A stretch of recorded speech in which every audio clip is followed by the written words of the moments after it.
인간의 역사와 뉴스를 보면은 다툼이 없는 세상은 좀 상상하기가 어렵죠. 네. 현재 일어나는 모든 전쟁들, 사람과 사람 사이에 작은 소송들이 가득한, 그러니까 어른들이 만들어가는 세상은 다툼 그 자체입니다. 다툼은 어른들만의 소유물일까요? 그건 아닙니다. 어린이들의 세상이 키즈 카페만 가더라도 장난감을 소유하기 위한 그들만의 다툼의 세상이 존재하거든요. 자, 이처럼 싸움, 다툼은 인간의 어떤 일생에서 빼놓을 수 없는 중요한 조각 중 하나라는 것입니다. 다툼을 배제하고 인간을, 이 세상을 이해하기가 어렵거든요. 자, 그럼 이런 조각들은 안타깝게도 세상뿐만 아니라 교회 안에서도 동일하게 있다는 거예요. 저는 25년간 교회를 다녔는데 교회에서 생활하면서 크고 작은 다툼들을 많이 봤습니다.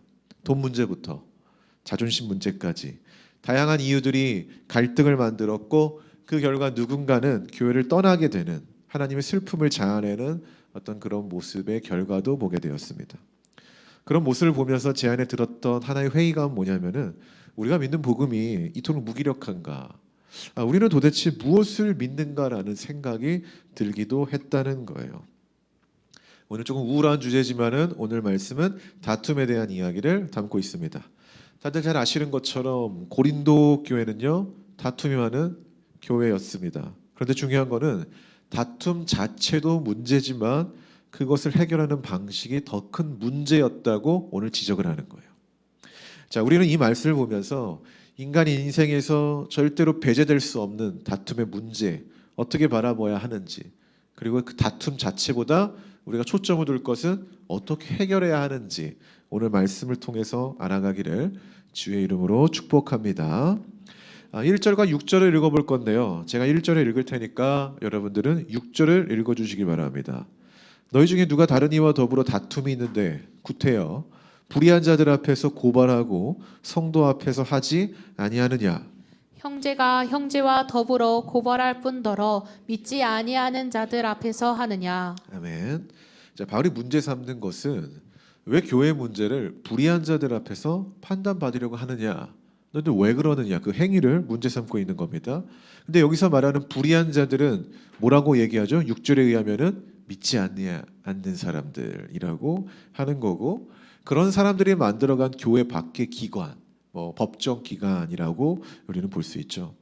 자, 그러면서 교회의 문제는 어디서 해결하는 것이 지혜롭다라고 말하는 거죠? 교회 안에서 해결해야 된다라고 말을 하는 거예요.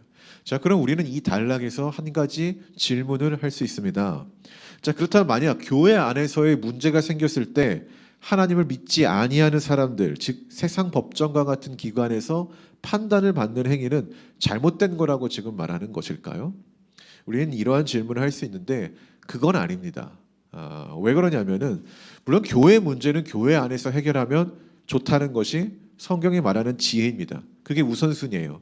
근데 그럼에도 불구하고 오늘 성경이 믿지 아니하는 사람들이 주도하는 세상 법정에서 판단받지 말라는 이유는요, 그것 자체가 죄이기 때문이 아니라 이때 당시에 있었던 세상 법정은 공정하지 못했기 때문이라는 거예요. 공정하지 못한 기관에서 판단을 받아봤자 어떠한 공정함을 얻을 수 있냐라는 이야기를 하는 거예요. 지금 성경은 21세기의 우리 법적 기관을 마련하는 것이 아니라 1세기의 법정 기관을 다루는 겁니다. 자, 당시 법에는요, 일반적으로 형법과 민법이 있는데 고린도 교회가 있었던 곳에서의 형법, 그러니까 범죄를 다루는 법이죠. 이것은 공정하게 이렇게 이루어졌다라는 거예요. 공정하게. 근데 중요한 건 뭐냐면 민법이죠.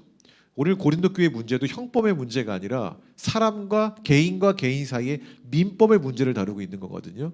근데 중요한 거는 이 고린도 교회가 있었던 이 시대의 민법은요, 공정하지 않았다라는 거예요. 그럼 왜 어떻게 공정하지 않았냐? 이런 거죠. 민사소송의 경우는 판사뿐만 아니라 배심원이 있었는데 그들을 매수하는 행위가 굉장히 많았다라는 거예요. 모종의 대가를 요구하기도 했습니다. 심지어 배심원들이 나에게 대가를 주면은 너의 손을 들어줄게, 이런 모종의 불순한 거래들이 있었다라는 거죠. 흔히 뇌물이라고 말하는 것들이 판결을 정의롭게 하지 못하는 어떤 그런 세상의 체계 가운데 있었기 때문에 오늘 반대를 했던 거예요. 정의로운 사람이 아니라 돈이 많은 사람이 그 권력을 행하는 사람에게 이 민사는 아주 유용한 거죠. 승리를 줄 수 있는 거죠. 자, 바울은 당시 민사를 재판하는 과정이 공정하지 않았음을 알고 있던 거예요.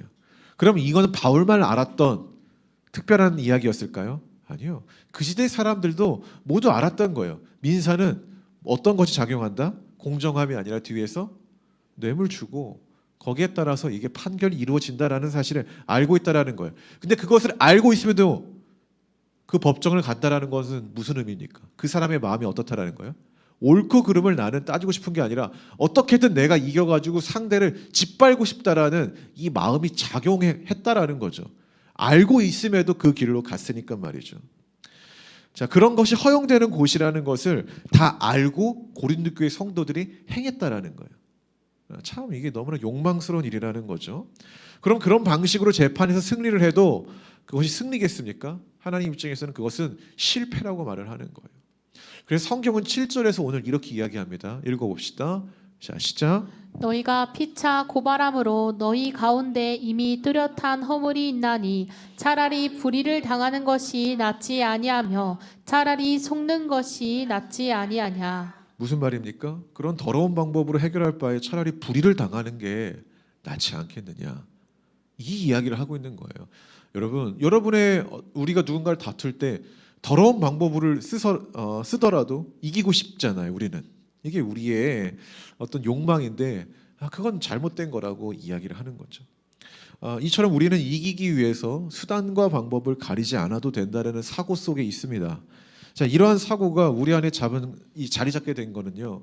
이긴 자가 정의가 된다는 승자주의 역사 속에 우리가 살고 있기 때문이에요. 승자주의 역사. 그래서 반칙이 난무하는 세상 속에서 반칙 자체를 우리가 경고를 하기도 하지만 그럼에도 승자가 된다면 그 반칙도 지혜와 기술이 되는 반칙 허용주의가 우리 안에 있다라는 거죠. 그렇지 않습니까? 이처럼 승자가 정의가 되는 세상의 가치관을 그대로 수용하여 다툼의 문제를 해결하는 방식은요. 믿는 자들이 따라야 할 삶의 모습이 아닙니다. 할렐루야. 그럼 우리가 다툼 속에서 추구해야 될 어떤 태도, 방향은 무엇일까요? 한 8년 전에 TV 프로그램에서 조승연이라는 작가가 강연을 하는 것을 본 적이 있습니다.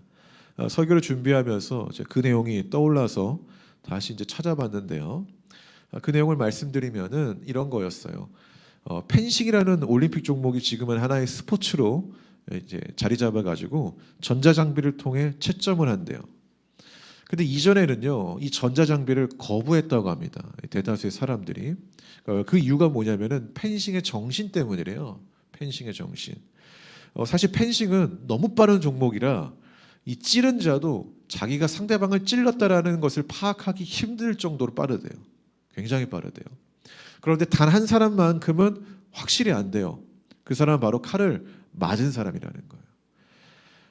축구에서 득점을 하면은 골이라고 하는데 이 펜싱에서 상대를 이렇게 찌르면은요 투세라는 말을 쓴다고 하는데요. 투세. 근데 이게 내가 찔렀다, 성공했다라는 말이 아니라 내가 찔렸다라는 의미예요.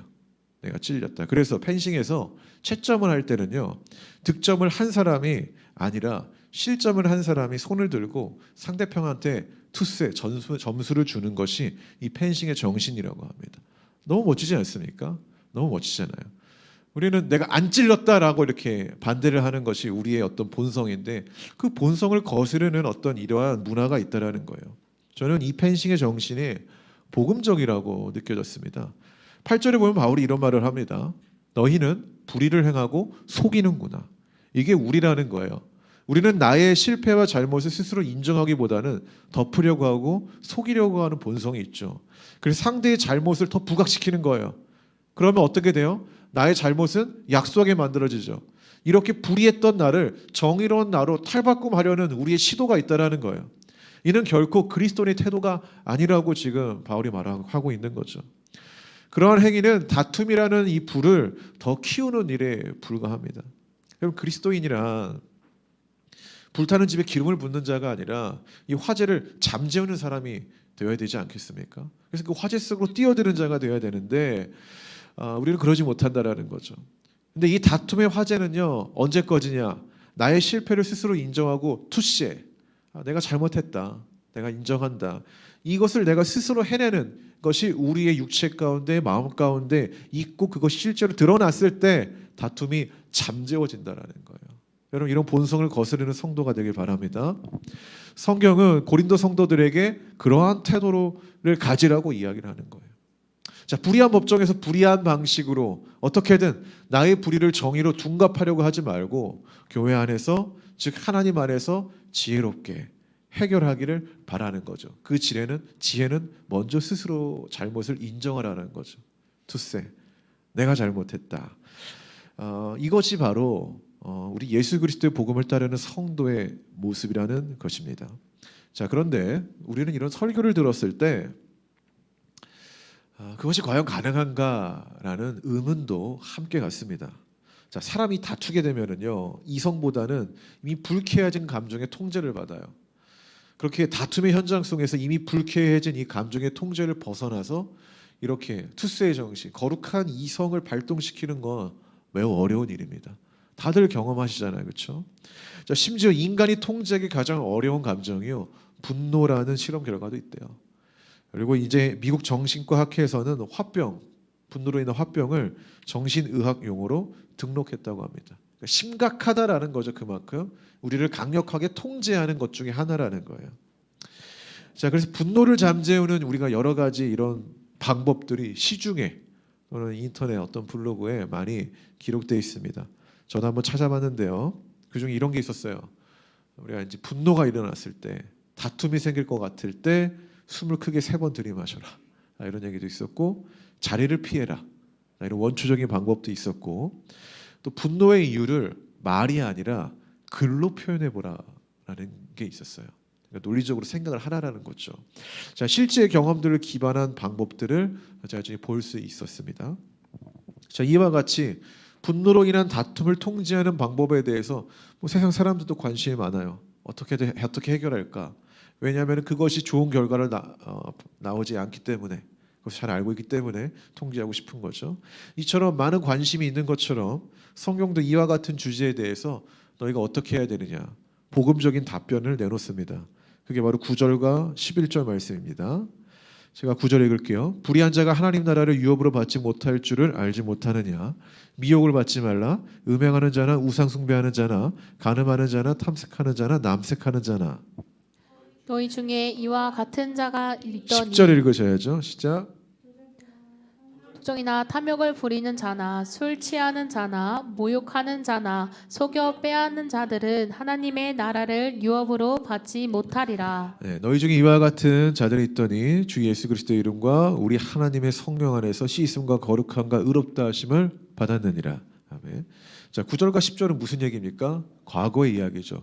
너희가 옛날에 이렇게 살았다라는 거예요. 이렇게 하나님을 알기 전에 불의한 자, 그 목록 정리하면은 미혹, 남을 미혹하고 음행하고 우상 숭배는 기본이고 간음도 하고 남색, 동성애를 말하는 겁니다. 남색을 하고 도둑질, 술 취함과 방탕함의 인생, 그러니까 의롭지 못했다라는 거예요. 너희들의 삶을 객관적으로 보면은. 그러나 이런 자들이 예수 그리스도 이름으로 성령 안에서 이 더러움들, 이 불의한 것들이 씻어지고 거룩한 존재로 의로운 지위를 받았다라는 거죠. 자, 이 말을 한마디로 정의를 하면은 하나님의 은혜를 받았다라는 거예요. 그럼 이 바울이 다툼의 문제를 이야기하다가 갑자기 너희는 하나님의 은혜를 받은 사람들이야. 이 은혜를 강조하는 이유는 무엇일까요?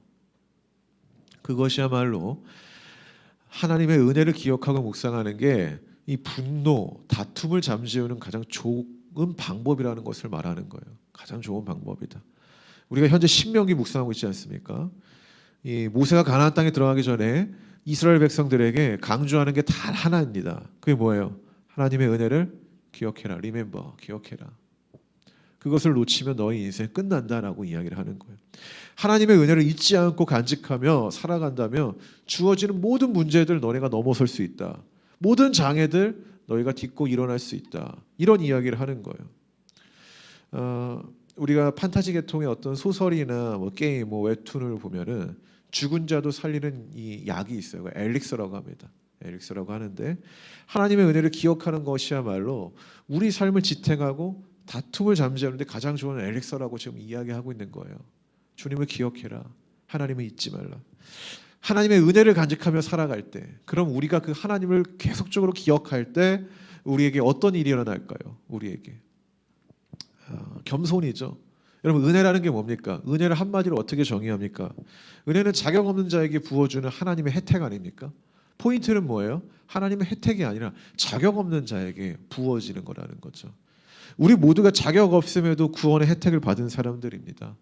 그런 사고를 품고 있으면은요, 겸손한 마음이 따라올 수밖에 없다라는 거예요. 나는 내가 뭔가 취득한 게 아니라 내가 이런 자격이 없음에도 불구하고 내가 이것을 얻어냈구나. 어떤 그런 겸손함. 이번에 싱어게인 3가 우승자가 나왔죠. 누굽니까? 홍이사. 우리 하나님의 세계라는 이 뭐랄까요? CCM이라고 해야 되나, 가사가 이제 그 CCM을 지었고 굉장히 유명한 노래잖아요. 근데 그걸 보면은 사실 우승을 하면 안 됐어요. 그냥 삑사리가 났거든요. 근데 많은 사람들이 이렇게 투표를 줬습니다. 저는 딱 그게 생각났어요. 자격 없는 자가 지금 우승을 받았구나. 하나님의 은혜가 그에게 주어졌구나. 그러면 저는 앞으로 그 홍이삭이라는 이 가수는 겸손하게 살아야 된다 생각해요. 거기에 대해서 내가 열심히 해서 따냈어가 아니라 내가 비록 실수했지만 자격이 없는데도 나에게 주어졌어라는 겸손함. 은혜가 그런 거죠. 구원이란 게 그런 거예요. 내가 뭔가 취득해서 열심히 해서 내가 취득한 게 아니라 자격 없음에도 불구하고 하나님이 나에게 그냥 일방적으로 부어진 혜택. 그러니 우리는 겸손할 수밖에 없는 거죠. 자, 이걸 왜 이야기하느냐? 우리가 그 하나님의 은혜를 생각하면은요, 어떤 다툼이나 이런 화 같은 것들이 사소하게 보여지기 때문에 그러는 거예요. 사소하게.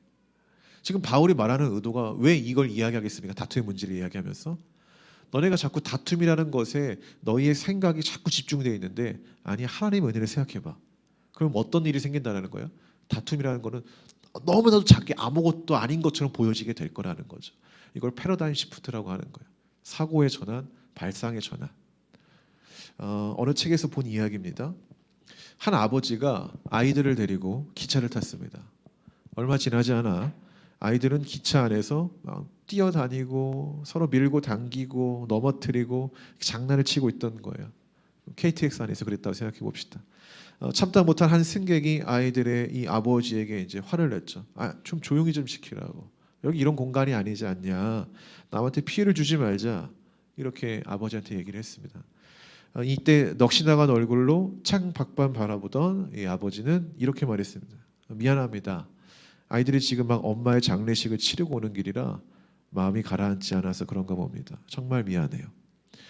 이 말을 들은 모든 승객들이 숙연해졌고 이내 아이들을 바라보는 마음이 바뀌었습니다. 아이들을 헤아리는 마음으로 바뀐 거죠. 여러분, 이런 전환이 패러다임 시프트라고 하는 거예요. 무언가를 바라보는 사고가 바뀐 거잖아요. 하나의 이야기로. 우리가 똑같은 거죠. 지금 바울은 그것을 원했던 거예요. 너희들이 지금 다툼 가운데 생각하고 있는데 생각해봐. 너희들이 다투는 이 사람들은 다 누구야? 하나님이 값없는 은혜로 너희들을 깨끗하게 하고 성령 안에 은혜를 주신 사람들이야. 너희가 다 그런 존재라고 이야기를 하는 거죠. 그런 존재끼리 너희들이 다툴 수 있어? 이 이야기를 들었을 때는 다툼 속에서 모든 것을 몰두하고 서로 싸웠던 사람들의 이 사고의 이 관점, 방향이 바뀌는 거예요. 다툼의 대상에서 누구로? 하나님으로. 그러니까 하나님을 통해서 사람을 보게 되는 거죠. 그럼 어떻게 되는 거예요? 내가 받은 은혜가 너무 크니까 지금의 이 모든 문제들은 아무것도 아니구나라는 패러다임 시프트가 일어나는 거예요. 발상의 전환, 사고의 전환. 전혀 문제가 아니었던 거죠. 바울이 지금 이것을 말하고 싶은 거예요. 이것을. 사람은 다툼으로부터 자유할 수 있을까요? 저는 없다고 봅니다. 없습니다. 그러나 하나님 안에서 다툼의 문제는 온전하게 해결할 수는 있다라는 거죠. 좀 성경이 지혜로운 것 같아요. 성경이 우리가 구원받으면 너희들은 다툴 수가 없어 말을 하는 게 아니라 구원받은 백성들은 이 다툼의 문제를 해결할 수 있어라고 말을 하잖아요. 이해가 되셨어요? 성경은 할 수 있는 것과 할 수 없는 것을 분명히 구분을 한다라는 거예요. 그렇다 다투란 얘기가 아니에요. 그것은 우리가 인정하지만은 다툼의 문제 복음적으로 해결할 수 있다라는 거죠. 그게 뭐예요? 첫 번째, 투스의 정신. 내가 찔렀어? 내가 잘못했어라고 먼저 고백하는 이 정신. 또 하나는 하나님의 값없는 은혜를 받았다라는 것을 기억해내는 것. 그러면은 다툼의 대상이 아니라 우리가 하나님을 보게 되고 사고의 전환이 일어나는 거죠. 내가 지금 다툼의 소용돌이 가운데 있는데 이 다툼이 나에게는 큰 어떤 장벽처럼 보이는데 사실 알고 보니까 아무것도 아닌 집에 있는 문턱과 같은, 내가 그냥 넘어설 수 있는 것으로 보이게 되는 거죠. 우리가 그럴 때 다툼과 이별할 수 있다고 저는 믿습니다. 할렐루야. 말씀의 결론을 맺겠습니다. 오늘 말씀의 제목처럼 우리는 다툼과 이별해야 합니다. 특히 이 교회 안에서는 더더욱 그래야 할 것입니다. 만약 이 교회 안에서 자꾸 다툼 발생하는 사람이 있다면은 정말 슬픈 거예요. 그것처럼 교회가 슬픈 일이 없는 거죠. 근데 늘 이 교회 안에는 그런 불편러들이 있거든요. 근데 우리가 내 자신이, 그러니까 남을 보면서 저 사람 왜 그러냐 그렇게 바라보지 말고 내 자신이 그런 존재가 안 되기를 우리는 경계해야 된다는 겁니다. 여러분, 그럼에도 불구하고 우리가 다툼과 이별해야 하지만은 그럼에도 불구하고 우리가 끊임없이 다퉈서 얻어내야 할 것들은 분명히 있어요. 제가 요즘에 하빈이를 데려다주고 유퀴즈를 많이 봅니다. 유퀴즈를 한 편씩 봐요. 그곳에 나온 사람들의 이야기를 들으면은요, 저는 진짜 대단하다, 이게 지혜롭다라는 생각을 많이 하게 됩니다. 제가 주중에 여러 명의 인물을 봤는데 그 중에 좀 기억나는 거는 장한나라는 사람이에요. 세계적인 첼리스트고 현재는 지휘의 영역으로 또 도전하고 또 두각을 내고 있는 사람인데요. 그녀는 엄청난 재능으로 어린 시절에 세계 관심을 한 몸에 받은 사람입니다. 되게 대단한 사람이래요. 그런 그녀가 어린 시절 재능을 인정받은 후, 그러니까 우리나라가 아니라 줄리어든가 어디서 인정을 받은 후에 사람들의 조명을 받을 때 이 선생님으로부터 이런 말을 들었대요. 어떤 말이냐면은, 한나야, 너는 하루에 4번 이상 연주하지 마라. 이게 무슨 의미일까요? 연주자가 사람들 앞에서 연주하는 게 축복이잖아요. 근데 거기에 제한을 뒀다라는 거예요. 사실 사람들 앞에 연주하려고 하는 건데, 노래도 사람들 앞에 부르려고 노래하는 거잖아요, 싱어를. 근데 그걸 하지 말라라는 거예요. 제한을 뒀다라는 거죠. 근데 나중에 이게 무슨 뜻인지 알고 보니까 이런 말이었대요. 고독 속에서 혼자만의 싸움을 하면서 연습을 통한 내공을 쌓는 시간을 가져야지 남들 앞에서 주목을 받는 연주만 하는 것에 몰두하지 말라라는 거죠. 좀 무슨 말인지 이해가 됩니까? 즉, 채워야 하는 시기에 너무 비우는 일에 몰두하지 말라는 해석인 거예요. 충분한 체험이 있을 때 사람들 앞에 좋은 연주를 들려줄 수 있다는 선생님의 지혜였던 거죠. 여러분, 저도 그래요. 저도 제가 말씀을 연구하지 않고 꾸준히 책을 읽지 않고 기도도 하지 않고 이 말씀을 전하는 건 어려워요. 근데 사실 어떻게든 할 수 있어요. 어떻게든. 왜? 경험이 있으니까 할 수 있습니다. 기본적인 어떤 것들이 있으니까. 그러나 그렇게 내가 뭔가를 했을 때는 내용이 중구난방하고 부실해져요. 그리고 하나님의 의도에 맞지 않는 이야기를 하는 경우가 종종 있어요. 저 자신도.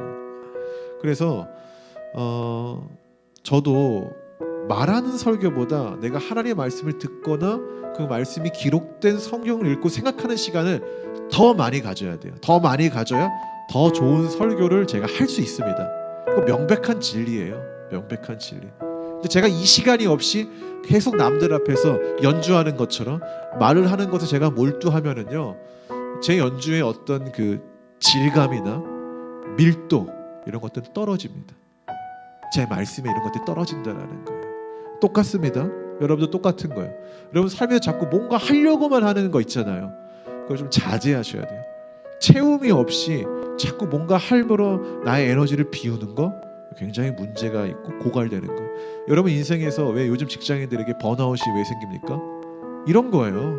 이런 것들 때문에 그런 거예요. 결국에는 자기를 채우는 인풋 없이 계속 아웃풋만 하려고 하니까 문제가 생기는 거예요. 청년의 시절이라는 이게 고독과 다투는 연습을 해야 되는 거예요. 고독과 다투는 연습. 나를 드러내고자 하는 욕구가 있죠. 우리도 떵떵거리며 살고 싶잖아요. 근데 아직은 그때가 아닌 시기인 거예요. 아직은. 그래서 남 앞에 연주하기보다는 고독하게 연습하는 시기가 더 많아야 된다는 거예요. 그 시기가. 현재를 살면서 고독하게 미래를 준비하는 열심, 여러분 삶에 있어야 된다는 거죠. 그 시간들과 다투셔야 돼요. 자꾸 외로워서 막 사람만 만나려고 하는 거, 그럼 채워집니까? 안 채워져요. 그것과 다퉈야 된다는 거예요. 그것과 내 욕구와 다퉈야 된다는 거죠. 그래서 비우고 채우는 과정을 반복하면서 나를 단단하게 만들어가는 것을 이뤄가셔야 된다는 겁니다. 고독을 즐기십시오. 아멘. 즐기셔야 돼요. 또한 우리가 다퉈야 할 것은 성경적으로 세속과 다퉈야 됩니다. 성경은 이렇게 말하죠. 너희는 이 세대를 본받지 말라. 무슨 말입니까? 이 세상의 가치들을 수용할 것이 아니라 다투어야 할 것들 투성이라는 거예요. 성경이 말하고 있는 거죠. 그 속에서 우리는 거룩한 이 경건을 지켜내는 다툼을 해야 됩니다. 그래야 그리스도인인 거예요. 그걸 하지 않는데 우리가 어떻게 그리스도인이라고 말할 수 있겠습니까? 심지어 우리보다 훨씬 영성의 레벨이 높은 이 사도 바울도요, 내가 앞으로 나아가고 이 다툼을 하는 데 있어서 멈추지 않았어요. 근데 우리는 멈추려고 하잖아요. 큐티 한번 하고 야 오늘의 경건을 내가 다 했다라고 그런 만족이 있지 않습니까? 사실 있잖아요. 내가 한 주간 열심히 내가 어떤 경건의 행위를 했어. 그것으로 나의 모든 이 경주를 마치려고 하는 우리의 이런 안일함이 있단 말이죠. 근데 우리는 그것을 가져서는 안 됩니다. 우리 속에는요 영원히 거룩한 것을 쟁취하기 위한 다툼을 해내야 된다는 겁니다. 그러나 전력 질주는 하지 마세요. 우리는 마라톤을 하는 거니까 서서히 조금씩 하는 겁니다. 서서히 조금씩 목표를 삼아야 되는 거죠. 어느 날은 내가 큐티 한번 하는 거, 그러다가 평생 큐티 한번 하는 걸로 경건의 싸움을 할 겁니까? 아니요. 늘려가야죠. 경건의 서적을 읽는 거, 경건의 서적 한 번에 읽지 말고 하루에 30분씩 이렇게 조금씩 그렇게 다퉈가서 나를 만들어가야 됩니다. 오늘 설교 제목이 다툼과의 이별이지만 이별해야 하는 다툼들은 오직 나의 욕망을 위한 다툼을 뜻합니다. 상대를 짓누르는 어떤 그런 다툼이 있잖아요. 자, 이런 것들로부터는 이별하십시오. 그러나 하나님 나라를 얻기 위한 다툼, 보다 나를 건강하게 만드는 이런 거룩한 다툼에는 승리하는 우리 복된 복음 안의 세계 성도가 되기를 주의 이름으로 축복합니다. 기도하겠습니다. 함께 기도합시다.